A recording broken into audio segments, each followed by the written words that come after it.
নমস্কার বন্ধুরা, আজকে modern India Spectrum publication Rajiv আহিরের চ্যাপ্টার 13 আমি অলরেডি দিয়েছি, ফার্স্ট পার্ট দিয়েছি। আজকে আমরা সেকেন্ড পার্টটা দেখে নেব। দ্য রিভলিউশনারি অ্যাক্টিভিটিস, চ্যাপ্টার 13-এর মেন সাবজেক্ট হচ্ছে রিভলিউশনারি অ্যাক্টিভিটিস। তাহলে চ্যাপ্টার 12-এ আমরা স্বদেশী বয়কট বঙ্গভঙ্গ এটা নিয়ে আলোচনা করেছিলাম। আমি যদি একটু ব্যাকগ্রাউন্ডে যাই, আমি কিন্তু গল্পের ছলে ভারবালি জিনিসগুলোকে কভার করছি। আগামী WBCS মেইনস 2023 এবং WBCS প্রিলিমস 2024-এর কথা মাথায় রেখে এবং স্পেকট্রামটা পুরোই কভার হচ্ছে এবং কনসেপচুয়াল বেসের উপর কিন্তু জোর দেওয়া হচ্ছে। আপনারা যদি গল্পের ছলে শুনে নেন এবং জিনিস যদি কিছু দরকার হয় কিছু নোট করে নেন, আপনারা আমার মনে হয় অনেকটা বেনিফিটেড হবেন।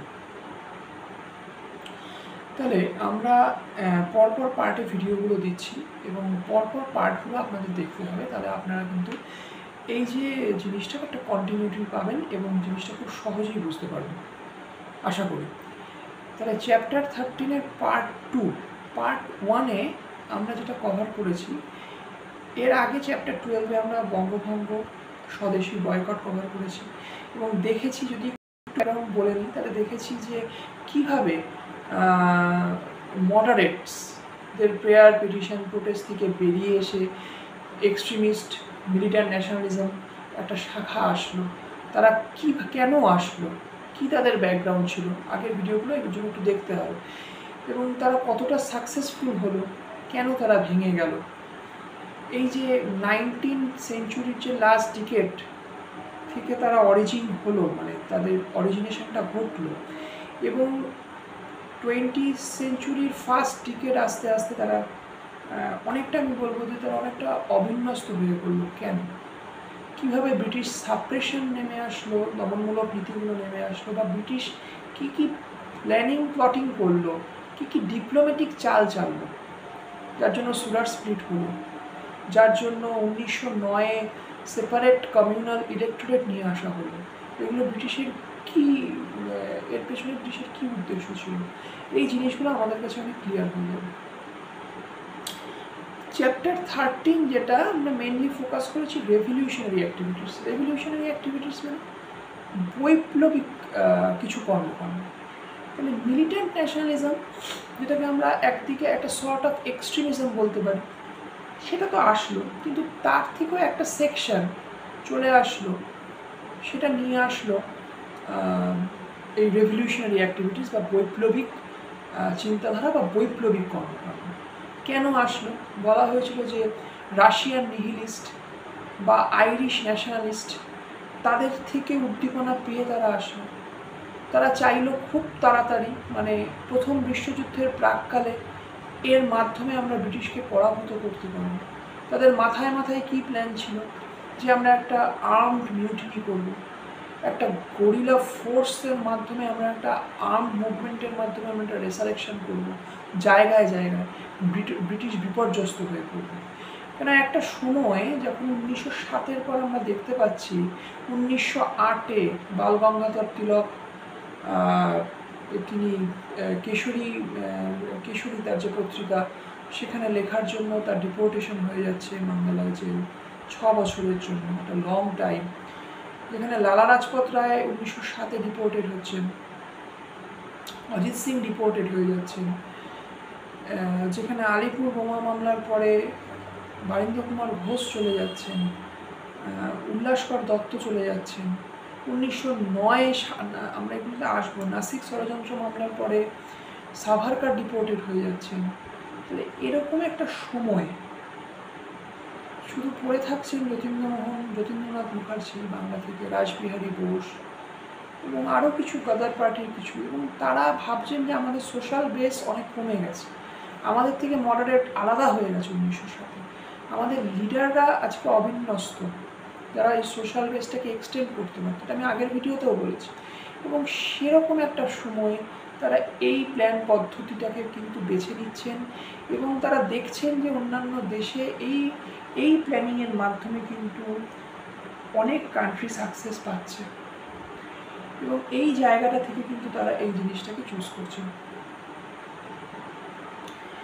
এবার আমরা যদি আসি, আমরা আগের ভিডিওতে এই 1907 থেকে 17 এই যে সময়কাল, এর মধ্যে কিন্তু আমরা এই রেভলিউশনারি অ্যাক্টিভিটির মধ্যে আমরা বেঙ্গল নিয়ে আলোচনা করেছিলাম। বাংলায় কী কী চেঞ্জ হয়েছে, বাংলায় অনুশীলন সমিতি, ঢাকায় অনুশীলন সমিতি, যুগান্তর দল, কীভাবে যুগান্তর দল এসছে এবং যুগান্তর দলের কার্যকলাপ, কিছু অ্যাবর্টিভ এফেক্ট, কিছু অ্যাবর্টিভ অ্যাটেম্প্ট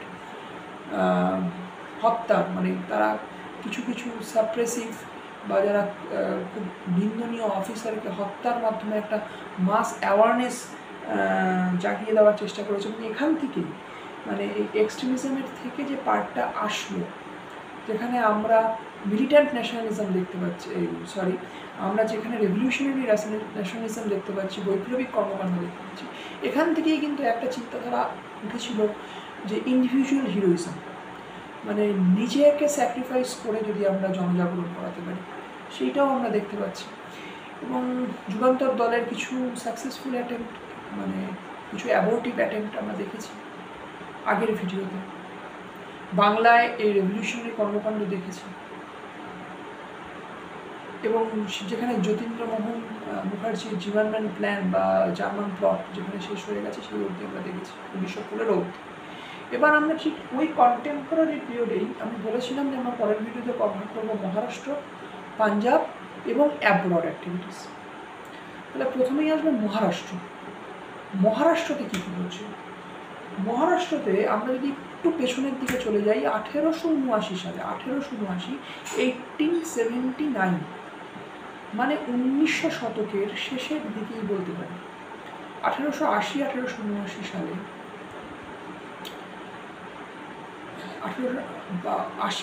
1980 সালে বাসুবন্ত বলবন্ত ফারকে নামটা মনে রাখতে হবে, একজন মারাঠা, যিনি একটি রেভলিউশনারি অর্গানাইজেশন প্রতিষ্ঠা করেছিলেন, ফর্ম করেছিলেন, সেটির নাম ছিল Ramoji peasant force. Ramoji peasant force, এখানে দেওয়াই আছে পিজেন্ট, তাহলে পিজেন্ট মানে মূলত কৃষক বা যারা চাষবাস করে তাদের নিয়ে এই সংগঠনটা গঠিত হয়েছিল। এবং এরা আর্মড রেভলিউশন করেছিল কিসের মাধ্যমে? সব কমিউনিকেশন লাইনকে ডিসরাপ্ট করে দিয়ে তারা আর্মড রেভলিউশন করেছিল এবং ব্রিটিশকে পরাজিত করে তারা বিতাড়িত করতে চেয়েছিল। যদিও তারা সাকসেসফুল হয়নি, ব্রিটিশ অনেক মাইটি এফেক্ট নিয়ে তাদের উপর নেমে এসেছিল। তারপরে আমরা যদি দেখি একদম last decade of 19th century, মানে 1890 সালে তিলক, বাল গঙ্গাধর তিলকের আবির্ভাব, তিনি একটা প্রমিনেন্স নিয়ে আসলেন মহারাষ্ট্র। এবং তিলক মেনলি যেটা প্রোপাগেট করলেন সেটা আমি মিলিট্যান্ট ন্যাশনালিজম, একটা সর্ট অফ এক্সট্রিমিজম। এবং সেই সময় তিনি কিসের মাধ্যমে প্রপাগেট করলেন? গণপতি ফেস্টিভ্যাল অ্যান্ড শিবাজি ফেস্টিভ্যাল, যেটা মারাঠা সাম্রাজ্যে হতো, সেটাকে তিনি রিইন্ট্রোডিউস করলেন এই সাপেক্ষে ন্যাশনালিজম, জাতীয়তা বোধ জাগানোর সাপেক্ষে এবং জাতীয়তাবাদী আন্দোলন প্রপাগেট করার সাপেক্ষে।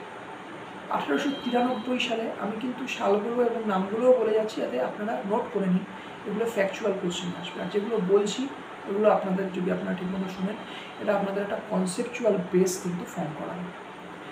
1893 সালে গণপতি ফেস্টিভ্যাল সারা দেশ জুড়ে তিনি পালনের চেষ্টা করলেন, প্রথমে মহারাষ্ট্রে। এবং 1895 সালে শিবাজি ফেস্টিভ্যাল, এই দুটো তিনি ইন্ট্রোডিউস করলেন।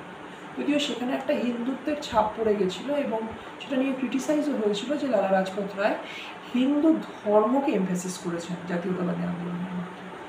যাই হোক, এবং তার জার্নাল, দুটো জার্নাল তার এসেছিল, দুটো পত্রিকা তিনি প্রকাশ করেছিলেন বা প্রকাশ করতেন, সেগুলো হলো কেশরী আর মারাঠা। কেশরী ছিল মারাঠা ভাষায় আর মারাঠা প্রকাশিত হতো ইংলিশ ভাষায়। এই কেশরী পত্রিকাই আমি আগেও আলোচনা করেছি, মারাঠা ভাষায় যে পত্রিকা, সেখানেই তিনি 1908 আলিপুর বোমা মামলা বা মুজাফফরপুর বোমা মামলা, মুজাফফরপুর বা মানিকতলা বা কনস্পিরেসি বা মুরারিপুকুর কনস্পিরেসি, যাই বলা হোক না কেন, সেখানে কিন্তু তিনি লিখেছিলেন যে যদিও এইভাবে স্বরাজ, কেন আমি এর আগে আবার স্বরাজ আন্দোলনের কথাও বলেছি, এইভাবে স্বরাজ আনা যাবে না, কিন্তু এটা হচ্ছে মানুষের ক্ষোভের বহিঃপ্রকাশ এবং এগুলো আরও বেশি করে ঘটবে। এই লেখার জন্য তাকে সিডিশন চার্জ দেওয়া হয়েছিল। 1908-এর যে ইন্ডিয়ান প্রেস অ্যাক্ট বা নিউজ পেপার অ্যাক্ট 1908, এবং তার মানে সেখানে কিছু আইপিসি সেকশনে চেঞ্জ করে তাকে সিডিশন চার্জ দেওয়া হয়েছিল এবং রাজদ্রোহী মামলা দেওয়া হয়েছিল তার উপর, এবং তাকে ডিপোর্ট করা হয়েছিল মান্দালয় জেলে 6 বছরের জন্য, শুধু এটুকু লেখার জন্য। যাই হোক, তিনি কেশরীতে আরও এই বৈপ্লবিক চিন্তাধারা নিয়ে আরও অনেক কিছু লিখতেন। তার এই যে চিন্তাধারা, এর উপরে প্রভাবিত হয়ে মানে তার শিষ্যই বলা যায়, যারা উঠে এসেছিলেন তারা ছিলেন চাপেকর ব্রাদার্স, বালকৃষ্ণ চাপেকর আর দামোদর চাপেকর আর বালকৃষ্ণ চাপেকর। তারা একটি ঘটনা ঘটিয়েছিলেন। তারা 1897 সালে যখন পুনা প্লেগে বিপর্যস্ত, সেরকম কোনো সরকারি মেজার্স নেই, লোকের পর লোক মারা যাচ্ছে, সরকারের কোনো হেলদোল নেই, সেই সময় তারা প্লেগ কমিশনার, পুনার plague commissioner Rand, British official Rand, এবং যিনি আগে লেফটেন্যান্ট গভর্নর ছিলেন তৎকালীন সময়ে, লেফটেন্যান্ট গভর্নর আয়ার্স্ট, এই দুজনকে তিনি হত্যা করেছিলেন। রান্ড অ্যান্ড আয়ার্সকে হত্যা করেছিলেন এই চাপেকর ব্রাদার্স 1897 সালে, এবং তাকে কিন্তু তিলকের শিষ্য হিসাবে, বালগঙ্গাধর তিলকের শিষ্য হিসাবে পরিগণিত করা হয়। তাহলে এইভাবে মহারাষ্ট্র রেভলিউশনারি অ্যাক্টিভিটি কিন্তু বাড়ছে বা প্রোপাগেট হচ্ছে।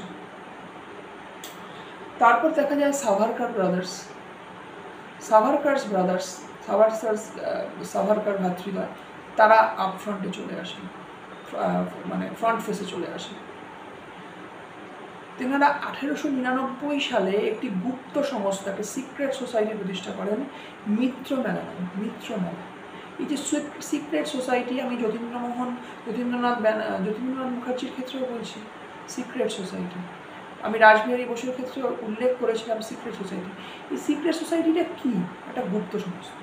তাদের মেন এজেন্ডাটা ছিল, যেরকম এক্সট্রিমিস্ট আন্দোলনের সময় আমি বলেছিলাম, যখন এই রেভলিউশনারি অ্যাক্টিভিটিস হচ্ছে তখন তারা ছিল অবস্কিউরেন্টিস্ট, এই কথাটা উল্লেখ করেছিলাম। তারা নিজেদের একটা লক্ষ্য আছে, সেটাকে কিন্তু তারা তখন প্রকাশ করছিল না। এই যে গুপ্ত সংস্থাটাও সেরকম, তাদের মেন লক্ষ্য ছিল, যদিও তারা ফিজিক্যাল ট্রেনিং, মরাল অভ্যুত্থান এর মধ্যে নিজেদের রাখছিল, কিন্তু তাদের মেন লক্ষ্যটা ছিল একটা গণ অভ্যুত্থান, একটা একটা সশস্ত্র অভ্যুত্থান জায়গায় জায়গায়, এবং যার মাধ্যমে, যেটার কোনো খবর ব্রিটিশদের কাছে থাকবে না, এবং একটা আর্মড রেভলিউশন হয়ে যাবে, এবং মিলিটারি মানে আর্মির মধ্যে একটা মিউটিনি হয়ে যাবে, এবং যার ফলে ব্রিটিশ ভারত ছাড়তে বাধ্য হবে। এইটাই ছিল তাদের সিক্রেট এজেন্ডা। এবং সেই হিসাবে সাভারকার এসেছিলেন 1902 সালে। সাভারকার ভাতৃদ্বয় মিত্র মেলা প্রতিষ্ঠা করেছিলেন, এবং 1899 সালে মিত্র মেলা প্রতিষ্ঠা করেছিলেন, আর 1904 সালে সেই মিত্র মেলা অভিনব ভারতের সাথে মার্জড হয়ে যায়। ইন 1904 মিত্র মেলা গট মার্জড উইথ অভিনব ভারত। এই যে অভিনব ভারত, এই অভিনব ভারতের কনসেপ্টটা নেওয়া হয়েছিল ইতালির যিনি ছিলেন মিজানি, তার ইয়ং ইটালি কনসেপ্ট থেকে। মিজানির ইয়ং ইটালি কনসেপ্টটা আমরা দেখতে পাবো যে তিনিও কিন্তু একটা রেভলিউশন এনেছিলেন, একটা রেভলিউশনারি অ্যাক্টিভিটিসের মাধ্যমে একটা মাস অভ্যুত্থান এনেছিলেন, এবং সব যুব ইতালিদের মধ্যে মানে একটা পলিটিক্যাল কনসাসনেস জাগিয়ে তুলেছিলেন। সেটাই ছিল ইয়ং ইতালির মেন ওয়ার্কিং স্ট্রাকচার বা ওয়ার্কিং কনসেপ্ট। এবং তারা চেয়েছিলেন একটা রিপাবলিক, মানে একটা পুরোপুরি একটা সমাজতান্ত্রিক সার্বভৌম একটা দেশ গঠন করা, এবং যার অনুপ্রেরণায় কিন্তু সাভারকার অভিনব ভারত প্রস্তুত করেছিলেন, এবং অভিনব ভারতের সাথে 1904 মিত্র মেলা মার্জড হয়ে যায়। এবার হচ্ছে 1909 সালে একটা বিশাল ঘটনা ঘটে মহারাষ্ট্রে। ঘটনাটি হচ্ছে অনন্ত লক্ষণ কানহারে। এই সময় কিন্তু সাভারকার বাইরে, এই সময় সাভারকার, আমি পরে যেগুলোতে আসছি, এই সময় সাভারকার লন্ডনে, তিনি ইন্ডিয়া হাউসে আছেন, এবং ওই জায়গায় তিনি যাতায়াত করছেন, এবং তিনি দেশে থাকছেন না। এই সময় অনন্ত লক্ষণ কানহারে, অভিনব ভারতের একজন মেম্বার, তিনি পুনের কালেক্টর, নাসিকের কালেক্টর, মানে যিনি নাসিকের রেভিনিউ কালেকশন করতেন, ব্রিটিশ অফিসার এএমটি জ্যাকসনকে হত্যা করেন। এএমটি জ্যাকসনকে হত্যা করেন।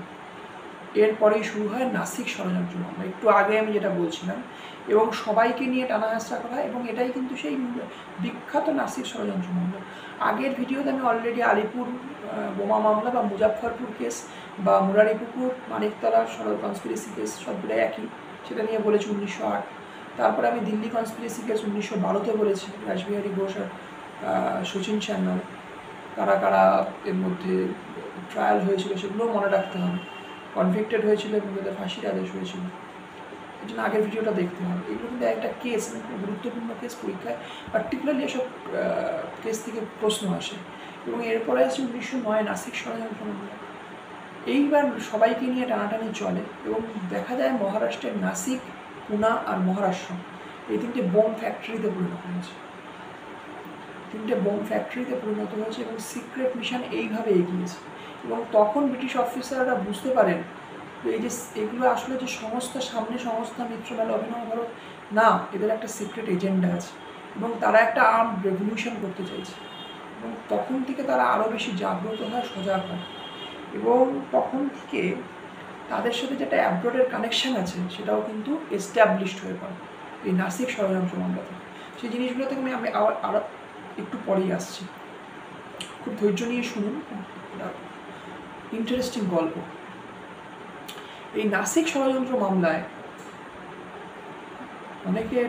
অনেকে ট্রায়াল হয়, তারা কনভিক্টেড হয় এবং ফাঁসির আদেশ হয়, ডিপোর্টেশন হয়, এবং এর মেন পেছনে ব্রেন অ্যান্ড সোল হিসাবে অভিযুক্ত হয় দামোদর বিনায়ক সাভারকার। তিনি ডিপোর্টেড হন দ্বীপান্তরে, সেলুলার জেলে তিনি ডিপোর্টেড হন এবং যাবজ্জীবনের জন্য ডিপোর্টেড হন, এবং তার সমগ্র তার যত সম্পত্তি আছে পুরো প্রপার্টি তার ফরফিটেড করে নেওয়া হয়। এখানে হচ্ছে মহারাষ্ট্রের বৈপ্লবিক আন্দোলনে একটা জেট টানা হচ্ছে। এরপর আমরা চলে আসবো পাঞ্জাব, ভীষণ ইম্পর্টেন্ট পাঞ্জাব। পাঞ্জাবের ক্ষেত্রে কি কারণ ছিল এই বৈপ্লবিক আন্দোলন সম্পর্কে? বাংলার ক্ষেত্রে কারণ আলোচনা করলাম, মহারাষ্ট্রের ক্ষেত্রে বললাম, পাঞ্জাবের ক্ষেত্রে কি কারণ ছিল এর পেছনে? পাঞ্জাবের ক্ষেত্রে যেগুলো কারণ ছিল, ফ্রিকোয়েন্ট ফ্যামিনস, পরপর ঘটে যাওয়া দুর্ভিক্ষ, সরকারের উদাসীনতা দুর্ভিক্ষের প্রতি, এবং দুর্ভিক্ষ ঘটে যাচ্ছে তারপরেও হাই ল্যান্ড রেভিনিউ, ভূমি রাজস্ব প্রচণ্ড পরিমাণে ভূমি রাজস্ব নেওয়া হচ্ছে, হাই ল্যান্ড রেভিনিউ নেওয়া হচ্ছে, বেশি পরিমাণে ভূমি রাজস্ব, হাই ইরিগেশন ট্যাক্স, উচ্চ পর্যায়ের জলসেচ কর। তারপর জমিদারদের মধ্যে একটা প্র্যাকটিস ছিল বেগার পদ্ধতি প্র্যাকটিস করা, বেগারে খাটিয়ে নেওয়া সেটি। এবং এই যে বেঙ্গলে কন্টেম্পোরারি যে ইনসিডেন্টগুলো ঘটে যাচ্ছে বঙ্গভঙ্গকে কেন্দ্র করে, বেঙ্গল কীভাবে রিয়াকশান করছে, এগুলো দেখে পাঞ্জাব উদ্দীপিত হয় এবং তারা ফুয়েলড হয় এবং তারাও রিভলিউশনারি অ্যাক্টিভিটিসে নামে। প্রথম যাদের নাম আসে লালা রাজপথ রায় এবং অজিত সিং। লালা রাজপথ রায় একটি পত্রিকা পাবলিশ করতেন বেঙ্গলি, এবং সেখানে লিটারালি সেখানে কনভোকেট করা হয় যে সেলফ হেল্প, যে কোনো রকম সাহায্যের জন্য তারা আছেন। অজিত সিং পত্রিকা প্রকাশ করেন, সেই পত্রিকার নাম ছিল ভারত মাতা, সেটি অজিত সিং প্রকাশ করেন পত্রিকা। এবং তিনি একটি সংস্থা লাহোরে গড়ে তোলেন, একটি অর্গানাইজেশন যার নাম ছিল অঞ্জুমানি মহাসমান বাতান। সেই সংস্থা তিনি লাহোরে প্রতিষ্ঠা করেন। তো ফ্যাকচুয়াল কোশ্চেন আসতে পারে কে প্রতিষ্ঠা করেন? অজিত সিং। লালা রাজপথ রায় নয়, কিন্তু অজিত সিং প্রতিষ্ঠা করেন। আচ্ছা, এছাড়াও অন্যান্য নেতৃত্ব কারা ছিলেন ওই সময় পাঞ্জাবে? আগা হায়দার ছিলেন, সৈয়দ হায়দার রাজা ছিলেন, ভাই পরমানন্দ ছিলেন, রেডিকাল উর্দু পোয়েট যার নাম ভীষণভাবে উল্লেখযোগ্য, রেডিকাল, তিনি ছিলেন লালচাঁদ ফলক, তারাও নেতৃত্ব দিচ্ছিলেন। মে 1907 পাঞ্জাবের জন্য একটা খুব বড় ডেট, একটা সিগনিফিকেন্ট ডেট। মে 1907 ব্রিটিশ একটা মাইটি ফোর্স নিয়ে পাঞ্জাবের উপর নেমে আসে, এবং সেটি এরকম, অজিত সিং এবং লালা রাজপথ রায় দুজনকে ডিপোর্টেড করা হয়, ডিপোর্টেডের আদেশ দেওয়া হয় এবং জেলে তাদের রূপান্তরিত করা হয়। এবং পাঞ্জাবে সমস্ত রকমের রাজনৈতিক মিটিংস ব্যান করে দেওয়া হয়, কোনো রকমের রাজনৈতিক মিটিং পাঞ্জাবে হতে পারে না। এই 1907-এর পর থেকে বিশেষ করে লালা রাজপথ রায় নয়, আর যে বাকি নামগুলো বলছি সেগুলো মনে রাখতে হবে, যেমন অজিত সিং, যেমন সুফি আম্বা প্রসাদ, যেমন উর্দু পোয়েট লালচাঁদ ফালাক, যেমন ভাই পরমানন্দ এবং লালা হরদয়াল পুরোপুরি অ্যাক্টিভলি রেভলিউশনারি হিসাবে মানে টার্ন ইনটু করেন। ওরা পুরোপুরি রেভলিউশনারি হিসাবে নিজেদের পরিচিত করেন। তার মধ্যে নামগুলো হচ্ছে লালা রাজপথ রায় নয়, বাদবাকি অজিত সিং, সুফি আম্বা প্রসাদ, লালচাঁদ ফালাক, উর্দু পোয়েট ভাই পরমানন্দ এবং লালা হরদয়াল। এরপরে পাঞ্জাবে গদারাইট যে মুভমেন্ট হয়, যেটা অ্যাবোট থেকে মানে মেনলি বিদেশ থেকে সংগঠিত করা হয়, সেখানে কিন্তু পাঞ্জাবিরাই ছিল এর বেস। কিন্তু এখানে আমি সেটা আলোচনা করব না, আমি দেশের বাইরে যে কাণ্ডকারখানা ঘটছিল অ্যাব্রডে, তার মধ্যে গদারাইটস নিয়ে আলোচনা করে দেবো। কিন্তু গদারাইটস কিন্তু পাঞ্জাবেরই মুভমেন্ট। এখানে আমি পাঞ্জাবকে রেভলিউশনারি অ্যাক্টিভিটির ক্ষেত্রে জেড টানলাম। এবার আমি অ্যাব্রড নিয়ে আলোচনা করছি।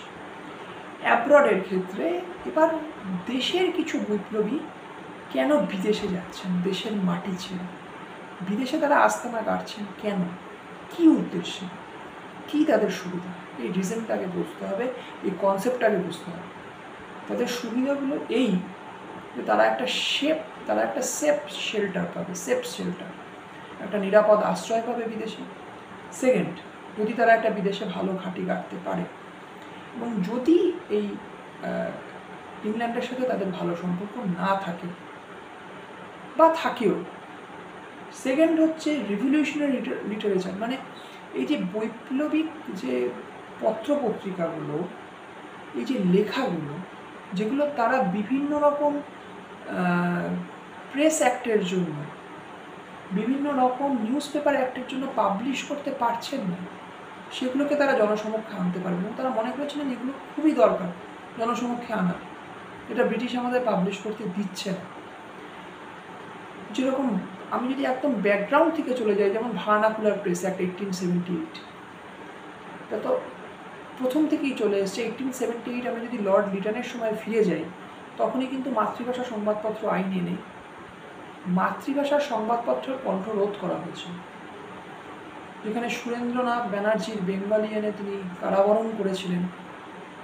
সেই সময় সোমপ্রকাশ ব্রিটিশ রিপ্রেশনের শিকার হয়েছিল। অমৃতবাজার পত্রিকা রাতারাতি ইংলিশে কনভার্ট হয়ে গেছিল।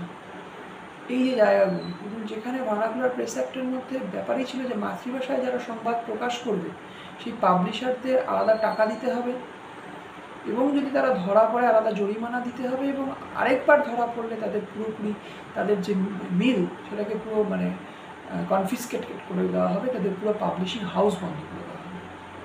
এই টাইপের রিপ্রেশন কিন্তু তারা ওখানে ফেস করেছেন। তারপরে যদি আমি চলে যাই, তারপরে আমি দেখতে পাবো 1898 সেই প্রেস অ্যাক্টে অ্যামেন্ডমেন্ট করা হয়, ঠিক বঙ্গভঙ্গের আগে, লর্ড কার্জন আসার আগে। সেটাও কিন্তু জনমানসের প্রবল উত্তেজনা সৃষ্টি করেছিল ব্রিটিশ বিরুদ্ধে, এবং সেখানে আরও মানে সংবাদপত্রের উপর আরও রিপ্রেশন আনা হয়। তারপর নিউজ পেপার অ্যাক্ট আনা হয়েছিল 1908, যার মাধ্যমেই কিন্তু এই রাজদ্রোহী চার্জ দেওয়া হয়েছিল, সেডিশন চার্জ দেওয়া হয়েছিল, বালগঙ্গাধর তিলকের উপর তাকে ডিপোর্ট করা হয়েছিল 1908 নিউজ পেপার অ্যাক্ট। এবং তারপরে আরও কিছু পরিবর্তন এনে 1910-এ আবার ইন্ডিয়ান প্রেস অ্যাক্ট আনা হয়েছিল। তাহলে এই যে এতগুলো অ্যাক্ট এবং বারবার মডিফিকেশন, এর জেরবারে ভারতে কোনো সংবাদপত্র ঠিকমতো ব্রিটিশ বিরোধী কোনো লেখার সূত্রপাতই করতে পারতো না, তাদের মুখ বন্ধ করে দেওয়া হতো। এবং এই কারণেই ভারতের বাইরে বিদেশে গিয়ে তারা একটা এই সংবাদপত্র প্রকাশের একটা নিরাপত্তা খুঁজছিল। আর 3 number point, the quest for arms, অস্ত্রশস্ত্রের চাহিদা। অস্ত্রশস্ত্র তো লাগবেই আর্ম করতে গেলে, যেটা তাদের সিক্রেট প্ল্যান ছিল। কিন্তু একের পর এক কেস যদি আমরা দেখি, 1908 আলিপুর বোমা মামলা, 1909 নাসিক ষড়যন্ত্র মামলা, যেখানে মুরারি পুকুরে বোমা বানানো শুরু হলো, সেটা ছড়িয়ে পড়ার আগেই সেই পুরো বোম ফ্যাক্টরি, তার পুরো চেন, পুরো কিছু একদম পুরো ডিসরাপ্টেড করে দিল ব্রিটিশরা। 1909 যেখানে নাসিক, মহারাষ্ট্র, পুনে বোম ফ্যাক্টরিতে পরিণত হয়েছে, আবার নাসিক ষড়যন্ত্র মামলা, আবার ব্রিটিশ পুরো ডিসরাপ্টেড করে দিল। অস্ত্রের চাহিদা পূরণ হবে কী করে? নিশ্চয়ই বিদেশ থেকেই তাহলে এখন অস্ত্র আনতে হবে। ব্রিটিশ যেরকম পরিমাণ রিপ্রেশন নিয়ে আসছে, তাই জন্য তারা কিন্তু বিদেশের মাটিতে আশ্রয় করবে। তাহলে এই কারণে কিন্তু অ্যাব্রডে এই সময় তখন কিন্তু ব্রিটিশ, মানে প্রথম বিশ্বযুদ্ধ শুরু হচ্ছে বা হবে, ভারতীয় বিপ্লবীরা কিন্তু বিদেশের মাটিতে আস্থা নিল। প্রথম শ্যামজি কৃষ্ণ বর্মা, ভালো করে মনে রাখতে হবে, তার নাম হচ্ছে শ্যামজি কৃষ্ণ বর্মা। 1905 লন্ডনের মাটিতে, ইউকে লন্ডনের মাটিতে ইন্ডিয়া হাউস বা ইন্ডিয়ান হোম রুল সোসাইটি প্রতিষ্ঠা করলেন। এবং তিনি কী করলেন, সেখানে স্পেশাল স্কলারশিপের নিয়োগ আনলেন, স্পেশাল স্কলারশিপ ব্যবহার করলেন শুধুমাত্র রেডিকাল ইন্ডিয়ান স্টুডেন্টদের আনার জন্য, যাদের স্কলারশিপ পাইয়ে আনিয়ে নেওয়া যায় বিদেশের মাটিতে, এবং এই জাতীয়তাবাদী আন্দোলনকে এগিয়ে নিয়ে যাওয়া যায়। এবং সেরকম যে দুজন এসেছিলেন, তারা ছিলেন সাভারকার এবং লালা হরদয়াল। তারা ইন্ডিয়া হাউসের মেম্বার হয়েছিলেন। ইন্ডিয়া হাউস একটি জার্নাল বার করতেন, যার নাম ছিল দ্য ইন্ডিয়ান সোশিওলজিস্ট। এই জার্নালটার নাম মনে রাখতে হবে, দ্য ইন্ডিয়ান সোশিওলজিস্ট। খুব ফ্যাকচুয়াল কোশ্চেন, ইন্ডিয়ান সোশিওলজিস্ট। এই জার্নালটি তাহলে কাদের দ্বারা পাবলিশ হতো? ইন্ডিয়া হাউস দ্বারা। এবার একটি নাম, খুব সিগনিফিকেন্ট নাম বলবো, মদনলাল ধিংরা। মদনলাল ধিংরা আরেকটি বৈপ্লবিক একটা রেভলিউশন নিয়ে এসেছিলেন বৈপ্লবিক কর্মকাণ্ডে। তিনি ইন্ডিয়া হাউসের একজন মেম্বার ছিলেন এবং 1909 সালে তিনি কার্জন উইলি নামে একজন ব্রিটিশ আধিকারিক, যিনি ব্রিটিশ ইন্ডিয়াতে নিযুক্ত ছিলেন, তাকে লন্ডনের মাটিতে তাকে অ্যাসাসিনেট করেছিলেন, হত্যা করেছিলেন। ভাবা যায় ব্রিটিশের আর রাতের ঘুম থাকে? লন্ডনের মাটিতে, তাদের নিজেদের মাটিতে দাঁড়িয়ে 1909 মদনলাল ধিংরা নামে একজন জনৈক ভারতীয়, যিনি ইন্ডিয়া হাউসের মেম্বার, তিনি কার্জন উইলিকে হত্যা করলেন। ব্রিটিশ আধিকারিক, তিনি ব্রিটিশ ভারতের আধিকারিক ছিলেন। চারিদিকে সাড়া পড়ে গেল। এবং এর কন্টেম্পোরারি ঘটছে 1909 অনন্ত লক্ষণ কানহারে, যিনি AMT জ্যাকসনকে, পুনার নাসিকের কালেক্টর, তাকে হত্যা করছেন। এদিকে ভারতে সাড়া পড়ে গেছে, নাসিক ষড়যন্ত্র চলছে। দেশে বিদেশে সাড়া ফেলে দেওয়া হলো, ব্রিটিশদের আর ঘুম নেই। তবে এখন থেকে লন্ডনও আর নিরাপদ জায়গা হলো না ভারতীয় বিপ্লবীদের থাকার জন্য, কেন লন্ডনে চিরুনি তল্লাশি শুরু হয়ে গেল। তাহলে নতুন জায়গা খুঁজতে হবে।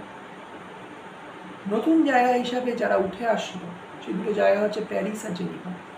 ফ্রান্সের প্যারিস অ্যান্ড জেনিভা উঠে আসলো, এবং ফ্রান্সের প্যারিসে ফ্রান্সের রেভলিউশনারি মহিলা, বিপ্লবী মাদাম ভিকাজি রুস্তম কামা, তিনি ভারতীয় বিপ্লবীদের সাহায্যের প্রতিশ্রুতি দিলেন এবং সাহায্য করতে আরম্ভ করলেন। তিনি ফ্রেঞ্চ রেভলিউশনারিদের তিনি ফ্রেঞ্চ সোশিয়ালিস্ট যারা ছিলেন, সমাজতান্ত্রিক যারা ছিলেন, তাদের সঙ্গে সংস্পর্শে আসতে থাকলেন, তাদের সাথে চিন্তাধারার আদান প্রদান করতে লাগলেন, কীভাবে ভারতের বিপ্লবী আন্দোলনে, ভারতের স্বাধীনতা আন্দোলনে তারা সাহায্য করতে পারে। এবং এই ভিকাজি রুস্তম কামার সাথে অজিত সিং মিলে তারা কিন্তু ভারত মাতার পাবলিকেশন চালাতে থাকলেন, ভারত মাতা জার্নালের পাবলিকেশন চালাতে থাকলেন। আফটার 1909, মানে যখন নাসিক ষড়যন্ত্র মামলা ঘটে যাচ্ছে ওদিকে, যখন এদিকে মদনলাল ধিংরা কার্জন উইলিকে হত্যা করেছেন, তারপরে দেখা যাচ্ছে অ্যাংলো জার্মান রিলেশনশিপ ডিটোরিয়েট করছে বিভিন্ন ইন্টারন্যাশনাল রিলেশনশিপের কারণে। মানে ব্রিটিশদের সাথে জার্মানের রিলেশনশিপ ডিটোরিয়েট করছে, অধঃপতিত হচ্ছে। এবং এই সুযোগটি নিলেন বীরেন্দ্রনাথ চট্টোপাধ্যায়, আরেকজন বাঙালি। তিনি জার্মানে বেস তৈরি করলেন, ভারতীয়দের জার্মানের বার্লিনে বেস তৈরি করতে আরম্ভ করলেন। এবং তারই ফলশ্রুতি হল 1915 সালে তৈরি হওয়া Berlin committee for Indian independence. তৈরি হয়েছিল 1915 সালে, ফর্ম হয়েছিল। এবং বীরেন্দ্রনাথ চট্টোপাধ্যায়ের সাথে তাকে সাহায্য করেছিলেন স্বামীজির দাদা ভূপেন্দ্রনাথ দত্ত এবং লালা হরদয়াল। এবার আমি যেটা আসবো সেটা সবচেয়ে ইম্পর্টেন্ট, গাদার। গাদার মানে কি? বিপ্লব। এই যে গাদার কি করে ফর্ম হবে?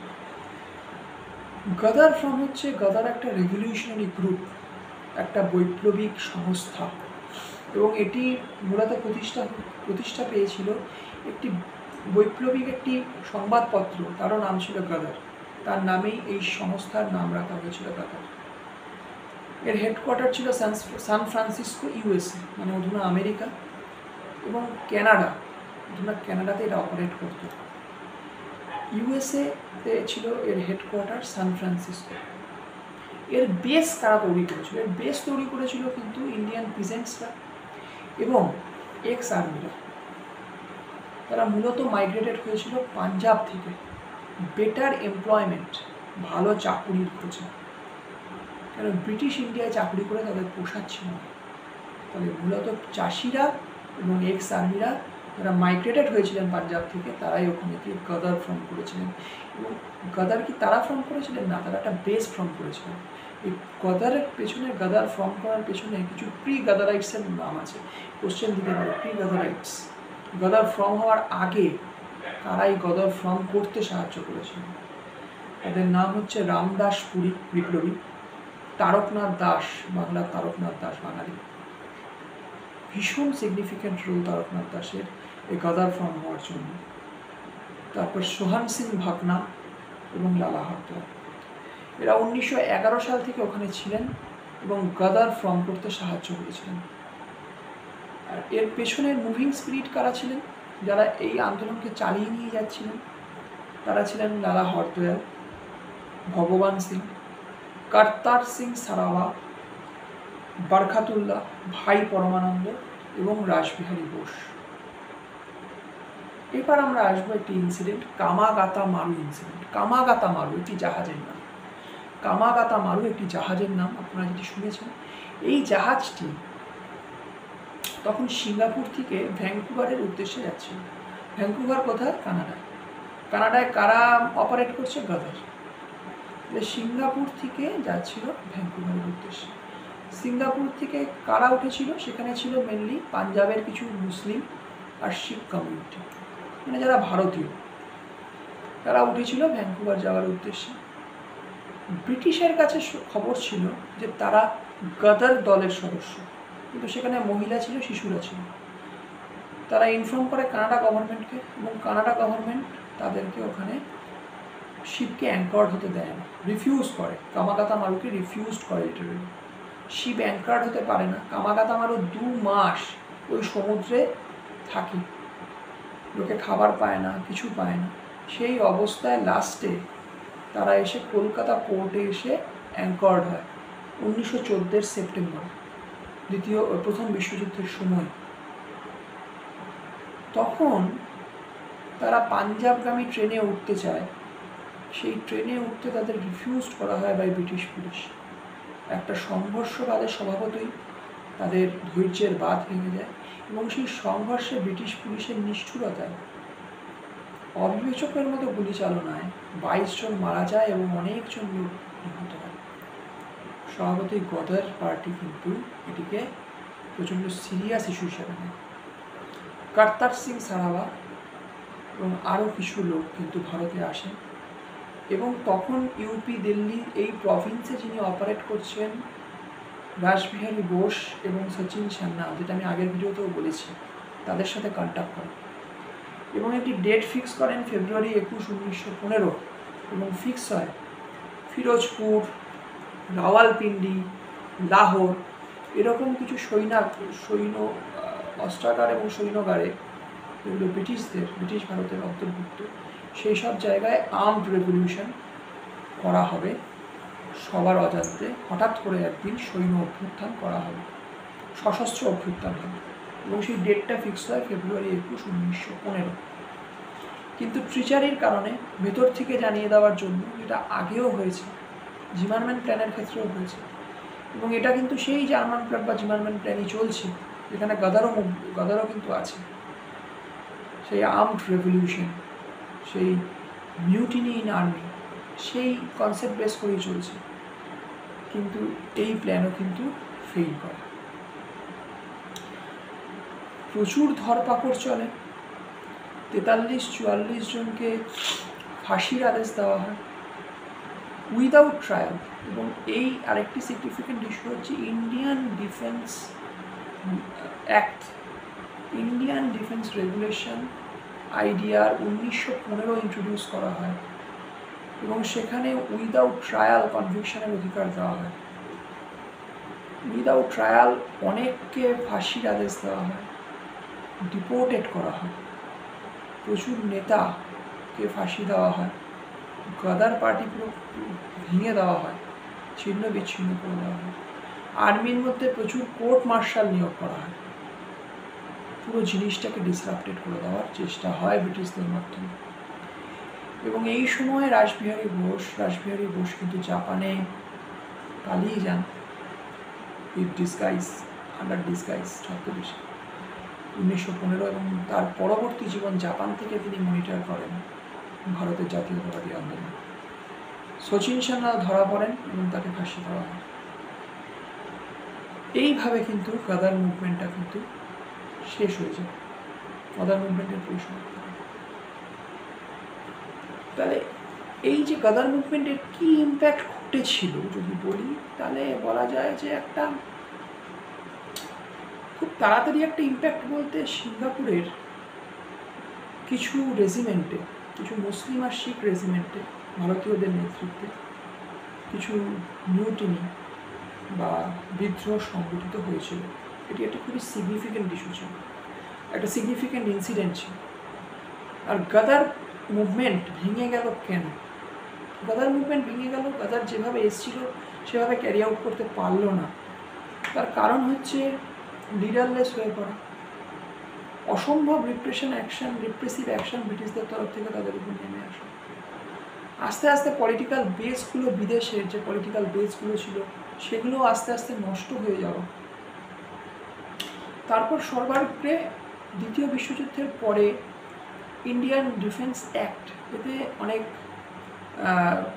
কনসিডার করে সেখানে কিন্তু যারা প্রিজনার ছিল, প্রিজন আর্মির মধ্যে ছিল, তাদের কিন্তু ছেড়ে দেওয়া হয়। ফলে অবভিয়াসলি গাদার মুভমেন্ট কিন্তু অনেকটা ঝিমিয়ে আসে।